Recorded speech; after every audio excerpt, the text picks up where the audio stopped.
예수님께서 레위라 하는 세리를 제자로 부르시는 장면입니다. 그는 세관에서 앉아서 업무를 보고 있었던 것으로 보이죠. 그런 그를 예수님께서 보시고는 나를 따르라 명하시자 그가 모든 것을 다 버리고 예수님을 따른다라는 사건입니다. 그 뒤에는 어떤 장면이 바로 이어지냐면 이 레위라는 세리가 자기 집에서 큰 잔치를 엽니다. 그 잔치에는 세리들과 많은 사람들이 함께 앉아서 잔치를 즐기고 있다고 기록되어 있죠. 아마도 생각하기로는 이 세리가 자기가 이제 떠나지 않습니까? 예수님을 따라서 떠나가니까 이제 이 세리 일을 그만두고 또 그 같이 동네 사람들에게도 내가 이제 이 예수님을 스승님으로 삼아서 따라가기로 했습니다.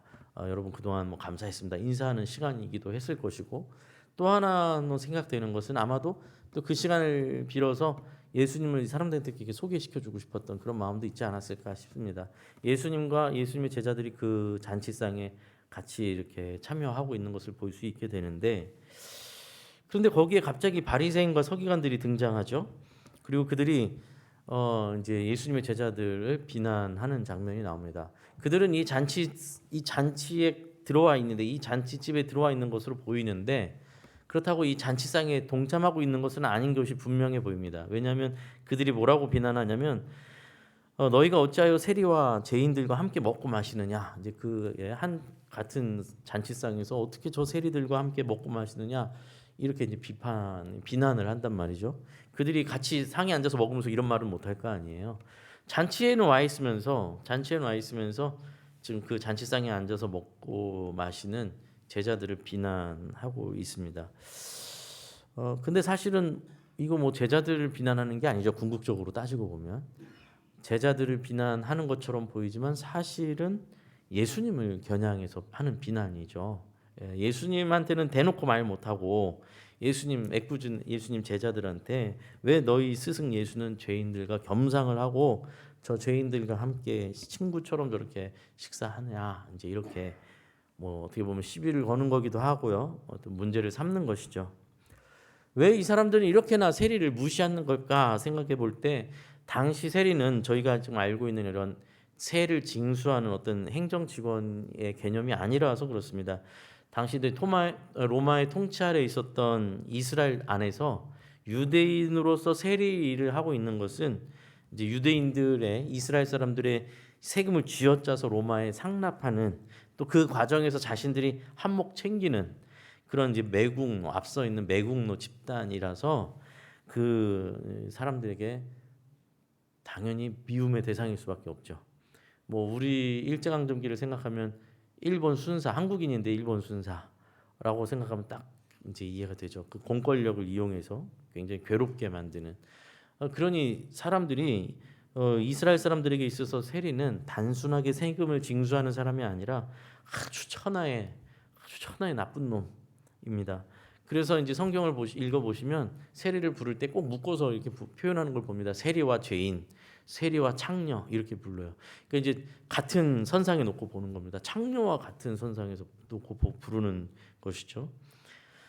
말씀드렸다시피 지금 이 바리새인들과 종교 지도자들, 서기관들은 예수님을 계속해서 면밀히 관찰하고 있었습니다. 저 예수님 도대체 어떤 인간인가? 그의 말의 권위와 놀라운 이적들을 보고 볼 때 엄청난 사람이라는 것은 느껴지는데 근데 또 그를 볼 때 그의 출신 배경이라든지 그의 학력이라든지 그의 외적 요소들을 봤을 땐 또 너무나 보잘것없고 초라해 보이니까 또 이렇게 받아들이기가 쉽지 않다고 말씀드렸죠. 더 큰 문제는 자꾸만 자기들하고 충돌하게 되는 거예요. 이스라엘 종교 지도자들인 자신들과 자꾸만 충돌을 일으킵니다. 자꾸만 저런 세리들하고는 저런 죄인들 같이 겸상할 수도 없고 저주스러운 저런 사람들하고는 뭐 같이 밥도 먹으면서 식사도 하면서 어떻게 우리를 인정해 주지 않고 맨날 예수님 하시는 얘기가 너희가 잘못 알았다도 뭐 그러면서 뭐 하시니까 도대체 계속 가까워지기 힘든 것이죠. 그리고 지금 이 순간도 마찬가지로 그들에겐 굉장히 불편한 순간인 거죠. 왜냐하면 예수께서 그 세리들이 잔뜩 있는 그 집에 세리의 잔치에 들어가서 거기서 먹고 마시면서 즐거워하고 있단 말이죠. 그거 도대체 너무 어려운 거예요. 이 사람 도대체 뭔가 하고 있는 거죠. 그래서 뭔가 이건 잘못됐다라고 제자들한테 비난을 했는데 예수님께서 그 바리새인과 서기관들의 이야기를 듣고 말씀하십니다. 31절 32절 말씀 한번 같이 읽어볼까요? 시작. 예수께서 대답하여 이르시되 건강한 자에게는 의사가 쓸데없고 병든 자에게라야 쓸데있나니 내가 의인을 부르러 온 것이 아니요 죄인을 불러 회개시키러 왔노라. 예수님께서는 의인을 부르러 오지 않았다라고 말씀하십니다. 예수님께서 그들이 아니 우리가 아니라 우리 같은 사람들이 아니 왜 저런 하잘것없는 사람 저주스러운 사람들을 친구처럼 저렇게 대하고 있느냐, 왜 저들과 저렇게 식사를 하고 있느냐 이렇게 얘기할 때 예수님께서는 예수님께 오신 이유와 목적을 이제 설명하셨습니다. 예수님은 너희들처럼 죄인을 혼내고 질책하고 저주하고 멀리하러 온 것이 아니라 그들을 불러서 변화시키기 위해서 왔다라고 말씀하고 계십니다.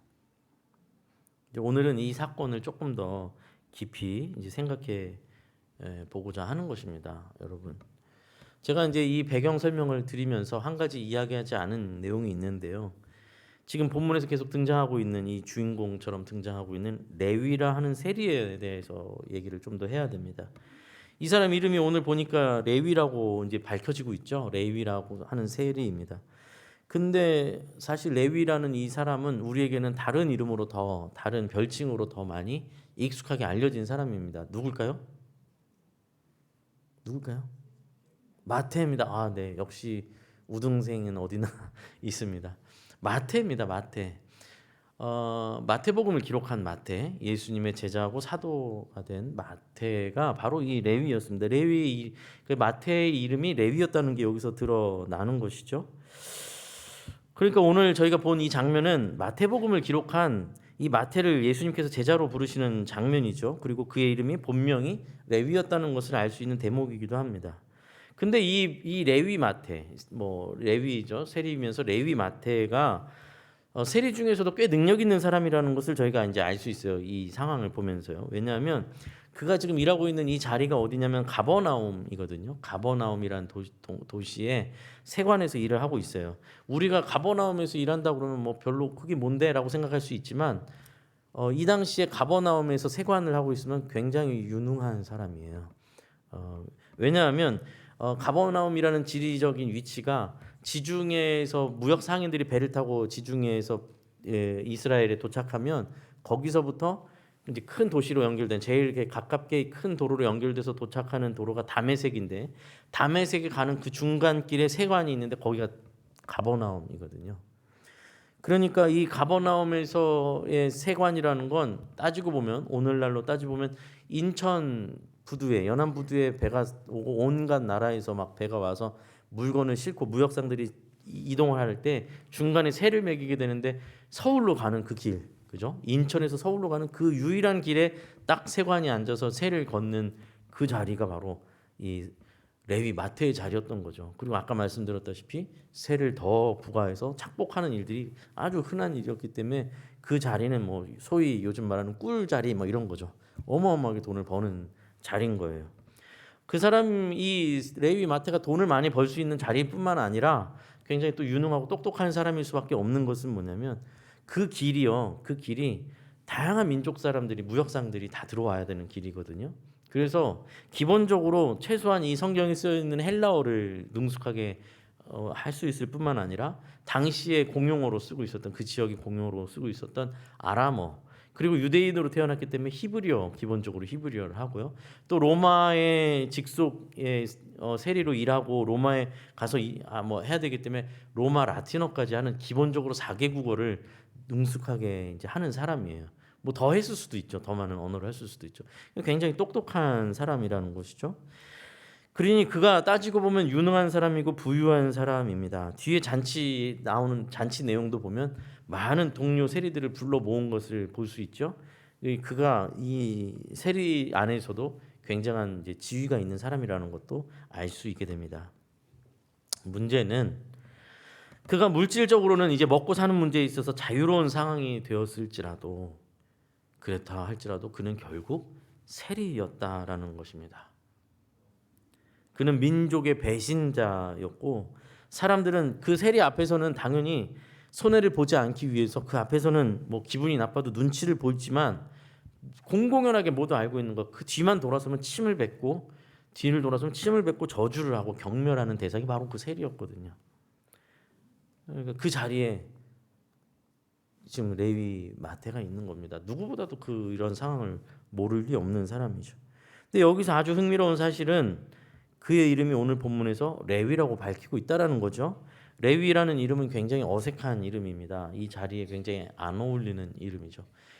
뭐 예를 들자면 여러분이 이제 어디 지방에 가서 좀 길게 계시는 상황이 돼서 이제 일주일 넘게 있는 상황이 되어서 주일이 돼 버렸어요. 그래서 주일날 시흥까지 올 수는 없고 그래서 이제 여기서 어디 교회를 이제 봐놓고 오늘은 이번 주에는 저 교회를 가야겠다 해서 교회를 가셨다고 생각해 보세요. 교회를 가가지고 보통 우리가 교회 가서 이제 예배당에 들어와가지고 앉아서 기도를 하고 시간이 좀 있을 때 뭘 먼저 주보를 이제 보잖아요. 살펴보면서 여기 어떤 교회인가 이렇게 막 살펴보는데 오늘 여긴 목사님 성함이 어떻게 되지 하고 이렇게 탁 목사님 성함 설교자 성함을 이름을 딱 봤더니 설교자 이름이 김달마 이러면 좀 달마 조금 이상하잖아요. 그래서 어디 부목사님을 보니까 부목사님 이름은 왕불자 이러면 불자 좀 약간 이상하잖아요. 그리고 오늘 대표 기도하시는 장로님 이름 보니까 박도교 막 이러면 약간 내가 이상한 데 온 거 아닌가 막 혼란하잖아요. 이름이 사실 그게 뭐 죄도 아니고 잘못된 게 아닌데도 어색한 거예요. 그 자리에는 뭔가 안 맞는 거죠. 어색한 거죠. 이상하다 뭐 이런 생각이 들 텐데 레위라는 이름이 그 자리에 굉장히 어색한 자리인 거죠. 레위는 구약 시대 때부터 구별된 지파 이름 아닙니까? 하나님께서 12지파 중에서도 레위 지파를 구별하여서 제사장 지파로 삼으신 그 지파잖아요. 땅도 분배해 주지 않았고 각 지파 속에 들어가서 하나님을 예배하고 성전을 섬기는 일에 구별해 사용한 지파 이름이 레위입니다. 사람 이름을 레위로 지은 게 굉장히 독특한 거죠. 따지고 보면요. 그가 그렇다고 자기 이름을 스스로 레위라고 지었을 리는 없지 않습니까? 부모가 보통 짓고 가족이 지어줬을 텐데 저희가 자녀가 이번 주에도 아기가 태어났지만 자녀를 지으면서 얼마나 고민 많이 합니까? 고민하고 이 자녀의 이름을 지을 때는 그 소망과 소원을 담아서 이름을 짓는데 레위라고 이름을 지음 받았다라는 건 그의 부모와 그 가족이 이 레위 마태가 태어났을 때 그렇게 거룩한 백성의 거룩한 구별된 어떤 존재로 살아가기를 소원하는 마음에서 그 이름을 지어줬을 거 아니겠습니까? 당연한 일이죠. 장난으로 그렇게 레위라고 이름을 지었을 리는 없을 거라는 거죠. 그런데 그간에 어떤 사연이 있었을지는 모르겠으나 지금 그는 사람들의 저주의 대상인 세리가 되어서 그 자리에 앉아 있습니다. 돈은 많이 벌지 모르겠으나 남들보다 똑똑하고 유능한지는 모르겠으나 그 또한 유대인으로서 자기가 사람들 사이에서 이 유대의 사회에서 이스라엘 사람들 속에서 얼마나 경멸과 저주의 대상이라는 건 스스로 너무나 잘 알고 있는 그 자리에 앉아 있다라는 겁니다. 여러분 그리고 이 사람이 여기까지 가는 건 분명히 쉽지 않은 길을 걸었을 겁니다. 이게 이 세금 징수권이 가버나움 같은 경우는 그런 자리는요 그냥 배치를 받는 게 아니고 그렇게 정말 그렇게 누구나 가고 싶어하는 그런 자리는 로마에 직접 가서 이 세금 징수권 그 자리에 대한 세금 걷는 그 권한을 경매를 통해서 따내야 되는 거예요. 그러니까 엄청 경쟁도 심하고 거기 자기 나름대로 그러니까 뭐 자세한 내용은 없지만 뭐 상상해 보면 큰 돈을 썼을 수도 있고 아니면 뒤로 로비를 해서 그 자리를 얻어냈을지도 모르겠습니다. 아무튼 이게 그냥 아무나 갈 수 있는 자리는 아니란 말이죠. 굉장히 치열하게 자기 나름대로 노력을 해서 이 자리에 있는 거예요.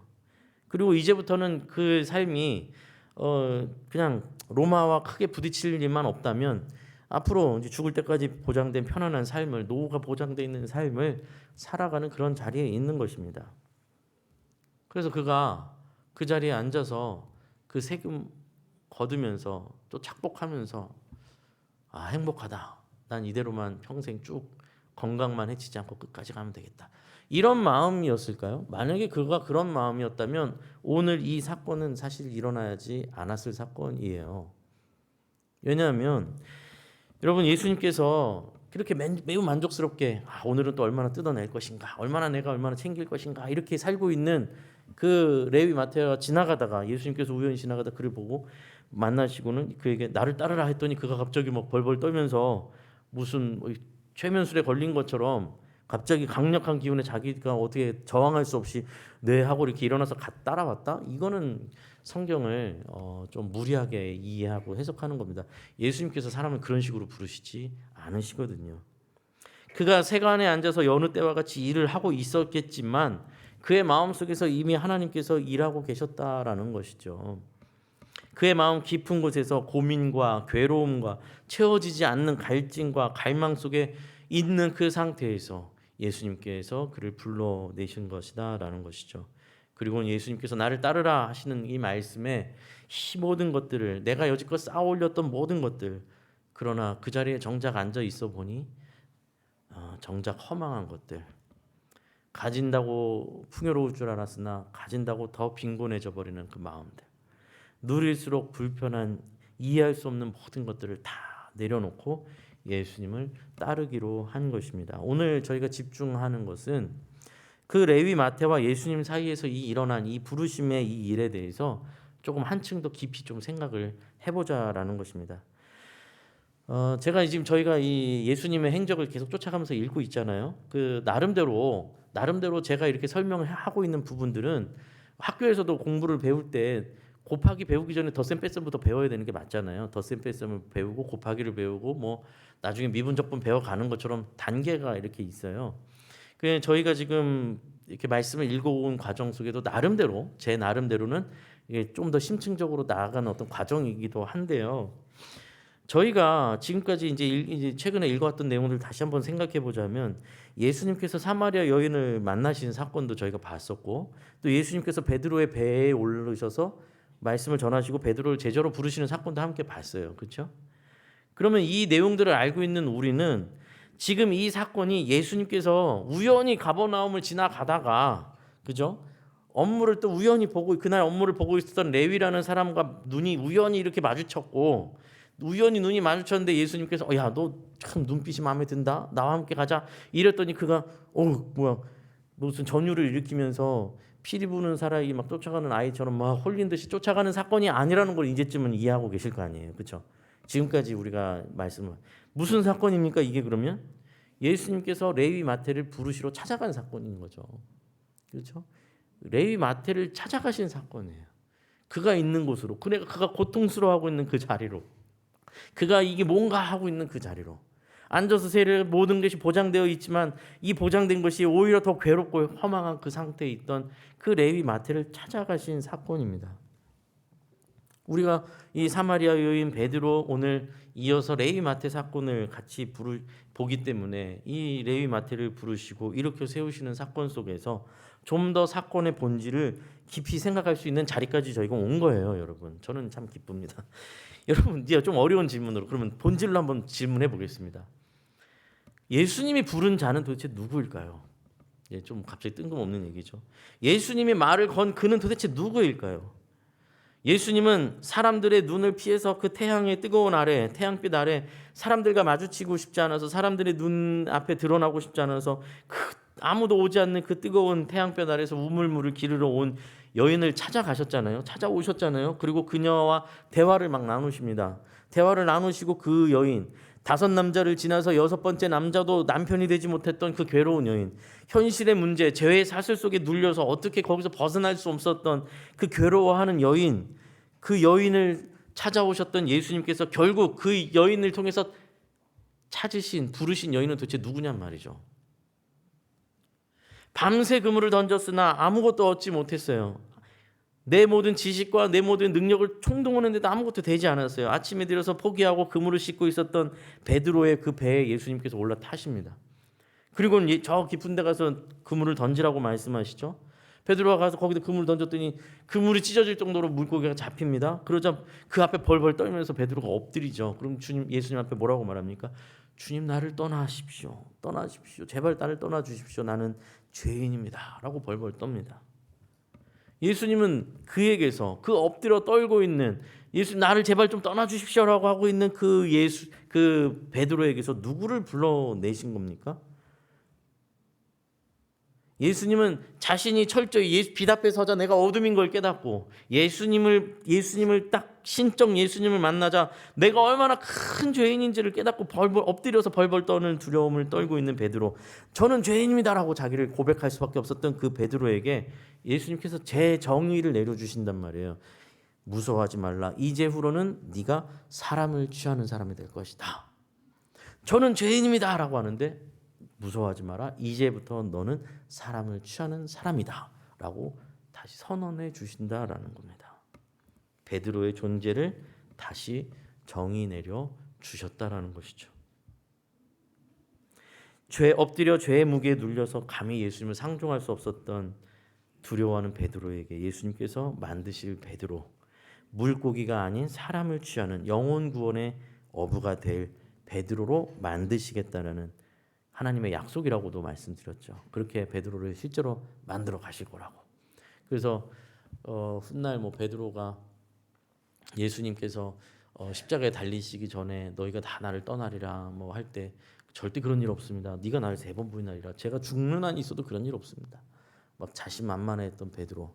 그러나 예수님 붙잡히고 끌려가고 고문당할 때 내가 저를 모른다 3번 부인하고 저주했던 베드로. 그 또 예수님 부활하셔서 찾아오셔서 베드로에게 네가 나를 사랑하느냐 할 때 그 예전에 베드로 같았으면은 그건 무슨 말씀입니까? 그럼 내가 저보다 더 사랑하는 사람 있으면 데리고 오십시오. 이럴 만한 베드로의 성정이 확 꺾여서 뭐라고 말합니까? 제가 주님 사랑하는 건 주님께서 하십니다. 이렇게까지 변하는 주님의 약속대로. 그리고 마지막에는 이제 초대교회 이야기들 속에서는 교회가 갈라지고 분열되고 서로 원망하고 싸우고 이제 정죄할 때 베드로가 나서서 이렇게 얘기를 했다고들 하죠. 나는 예수님 3번이나 부인하고 저주한 사람인데 나 같은 자도 예수님께서 포용하시고 나를 허락하고 용서하시고 사도로 세웠는데 왜 우리끼리 용서를 못 하겠습니까? 이렇게 사람들을 다시 끌어안는 역할을 맡았다고 하죠. 예수님 말씀 그대로 이루어졌죠. 사람을 취하는 자로 예수님께서 그를 불러내신 것이죠. 사람들에게 있어서는 더 이상 얼굴도 들 수 없었던, 그 사람들은 만날 수 없어서 더 이상 만날 수 없어서 피해 다니지만, 그러나 그 마음속에는 하나님께만이라도 진정한 예배를 드리고 싶었던 그 사마리아 여인의 마음속의 갈증. 그 여인에게 예수님은 무엇을 알려주셨습니까? 여자여 내 말을 믿으라. 이 산에서도 말고 예루살렘에서도 말고 너희가 아버지께 예배할 때가 이르리라. 너희가 있는 그 자리에서 하나님 앞에 예배드릴 수 있는 그때가 올 것이다. 그때가 바로 이때다. 그러니까 그 여인이 묻잖아요. 아니 그거는 메시아 그리스도가 와야 되는 일이 아닙니까? 그래야 가능한 얘기가 아닙니까? 전 그렇게 알고 있는데요. 그랬더니 그 여인에게 내가 너에게 말하고 있는 내가 바로 그다라고 말씀해 주셨잖아요. 그녀를 어둠에서 빛으로 끌어내시는 장면입니다. 예수님은 누구를 부르신 겁니까?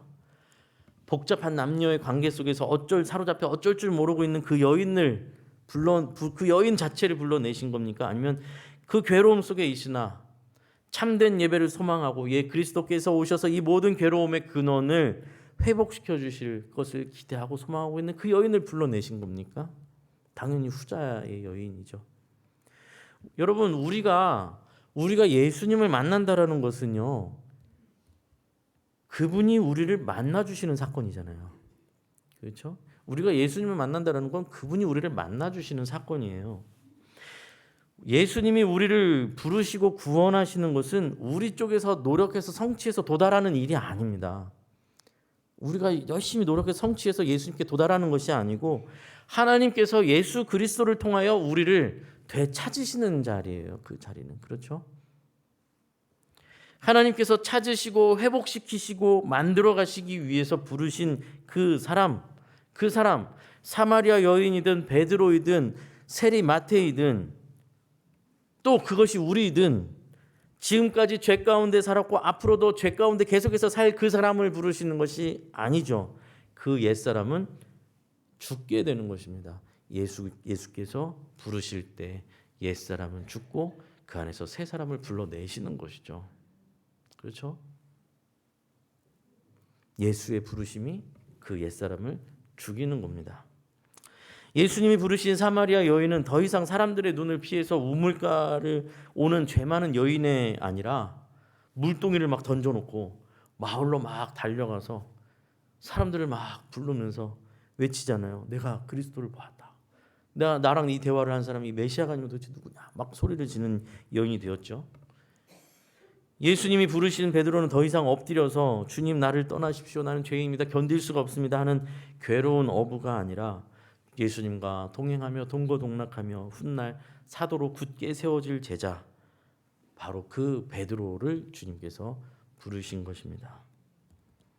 예수님께서 세간에서 보시고 부르신 마태는 창녀와 묶여 불리면서 조롱과 멸시를 당하는 세리 마태가 아니라 그의 이름대로 거룩한 백성의 거룩한 지파 제사장과 같이 주의 일을 감당할 예수님의 제자 레위 마태를 불러내신 것이죠. 하나님께서 우리를 부르신다는 것, 예수님께서 우리를 부르신다라는 것은 여러분 옛사람 그대로 살면서 주일에 와서 교회 나오고 헌금하고 봉사하는 그런 수준의 것이 아니다라는 것을 기억하셔야 됩니다. 그런 식으로 주님이 우리를 부르신 것도 아니고 그런 식으로 주님께 나아갈 수도 없습니다. 예수를 믿는다라는 것은 내가 정의하고 내가 상상하고 내가 그려내는 내가 열심히 만들어내려는 그런 사람이 되는 것이 예수를 만나는 게 아닙니다, 여러분. 예수를 믿는다라는 것은 철저하게 하나님께서 부르신 그 사람이 되는 겁니다. 하나님께서 정의 내리시는 그 사람이 예수를 믿는 사람입니다. 여러분 이거 굉장히 중요한 이야기입니다.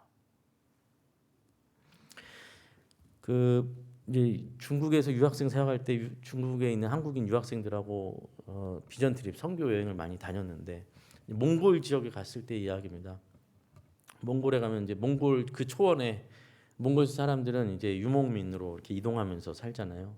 그 초원에 이렇게 무슨 팽이 뒤집어진 것 같은 큰 집에서 살잖아요. 이렇게 천막집에서 살잖아요. 그러면서 생각보다 커요. 그게 조그만 것도 있지만 작은 텐트 같은 것도 있지만 큰 데는 꽤 크거든요. 한 2, 30명 너끈히 2, 30명도 더 자요. 이렇게 둘러서 잘 수 있죠. 큰 그런데 저희가 이제 한국인으로서 이제 방문하고 친해지고 그 집에서 이제 하룻밤 자기도 하고 하면서 이제 친해진단 말이죠. 그리고 나서 이제 같이 이제 친해지고 먹고 마시고 하다가 이제 나중에 용기를 내서 복음을 전하는 거예요. 이제 사형리 뭐 이렇게 뭐 이런 거 있잖아요. 예수 복음을 간단하게 정리해서.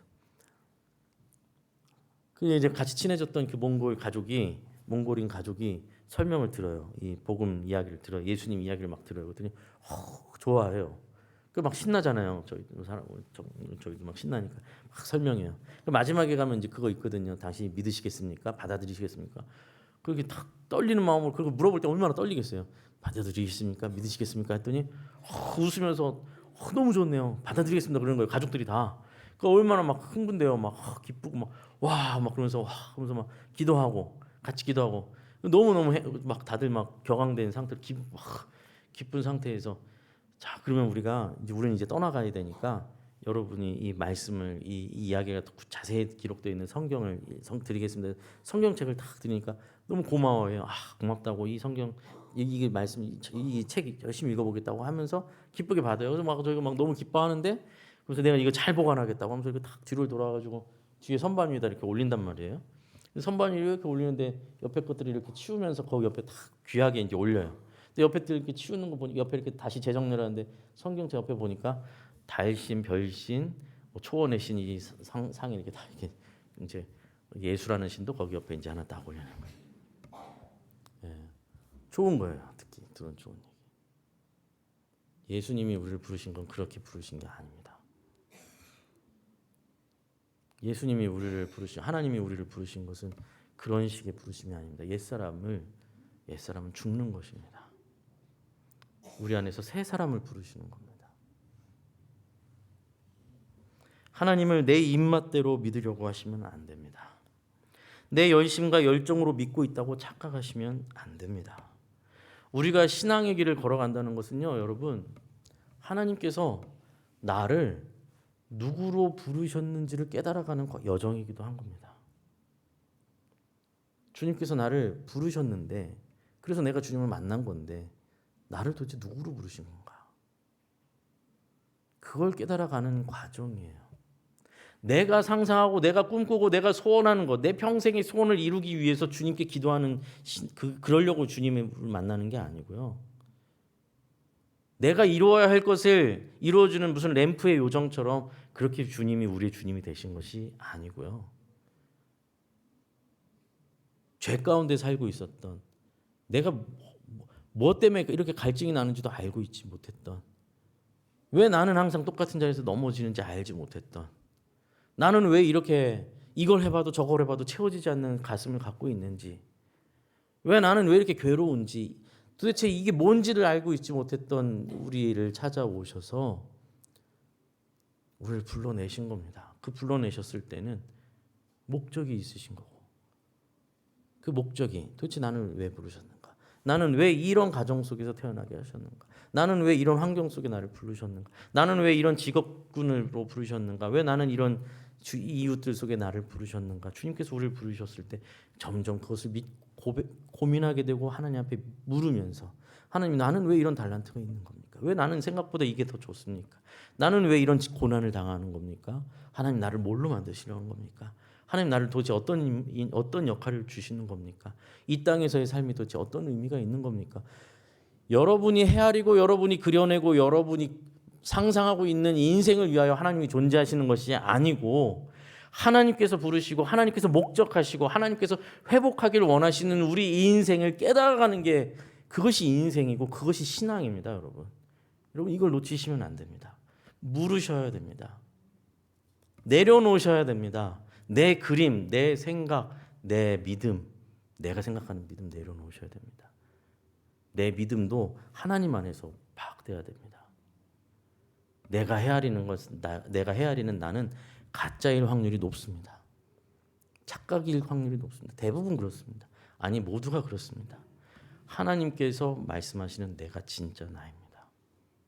그 나를 찾아가는 여정, 신앙의 여정, 그것이 우리의 삶의 여정이라는 것을 잊으시면 안 됩니다. 그 길을 꼭 걸어가셨으면 좋겠습니다. 사실 이 길을 걷다 보면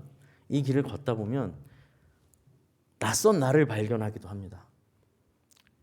이 길을 치열하게 따라가다 보면 어느 순간인가 이런 고백과 탄식이 나올 수밖에 없어요. 아마 많이 경험해 보셨을 수도 있습니다. 그때 예전에 그때 그 나이 때 나를 생각하면 이건 지금 도저히 내가 가질 수 없는 마음인데, 옛날 같았으면 저런 얘기 들으면 내가 바로 그냥 했을 텐데, 어느새 보니까 내 마음에 긍휼한 마음이 있고, 저 사람도 다 사정이 있겠지. 저 사람도 얼마나 아프면 저럴까. 또 저 사람 오죽하면 저럴까. 내가 기도해야겠다. 도대체 나로서는 상상할 수 없었던 내 옛자를 아는 내가, 있을 수 없는 일이 내 안에 벌어진 것, 낯선 내가 있는 나, 새로운 내가 내 안에 존재하는 나, 하나님께서 부르신 내가 내 안에 있는 것, 하나님께서 만드신 내가 내 안에 있는 것을 발견하고 깜짝 놀라는 순간들이 찾아옵니다. 그것이 없으면 여러분 의심하셔야 돼요. 내가 새로운 나를 하나님께서 만들어 가고 계신가? 아닙니다. 내 성질, 내 목표, 내가 소원하는 걸 더 강하게, 더 충만하게 이루어 주시는 하나님은 없습니다. 그건 가짜입니다. 내가 몰랐던 나, 내가 기대할 수 없었던 나, 내가 상상할 수 없었던 나, 고난 속에서 사실 우리가 질질 짤 수밖에 없잖아요. 표현이 더 적나라한 게 질질 짜고 가슴을 치고 막 견딜 수 없어 하고, 그럼에도 어떻게 살아남았는데 나중에 보니 그것이 이뤄낸 나, 그것으로 만들어진 나,